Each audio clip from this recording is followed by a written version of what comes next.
And then our virtual programs, we use, this kind of technology to bring those families together and bring kids together. We have some children who have only just been diagnosed in the last year. So their only experience with us so far has been, a little in the hospital and then meeting friends over these kind of chats in a little box. And I think that's going to make our in-person programs a little more kind of special when we finally bring people back together, because it's almost like pen pals meeting for the first time, Yeah, maybe. true.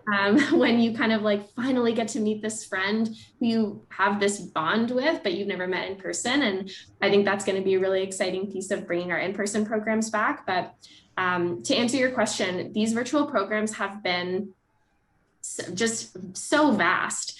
The programs team who works on creating these, they're so creative and so fun. And we've had programs where we've learned magic tricks, and we've had programs where we've gone under the sea, and we had summer camp programs that were all about athletics and sports and getting outside, and we've tried to keep them really active.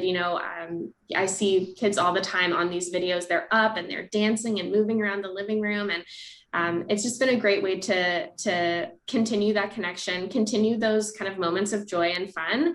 And one thing that really stood out to me about the virtual programs and how they are kind of transferring into a real life space was that one of the camper moms we work with, she told us when she was walking through the hospital, she recognized names in the hospital that she knew from these programs. And Oh, so wow. even though in the hospital, the regulations are still quite strict and kids aren't allowed to interact with each other and the families try, to keep to themselves, she felt that community in the hospital anyways, because she knew these other families and she recognized them from these Zoom programs and online programs, and was able to feel that solidarity, even though they couldn't actually talk or be together in person.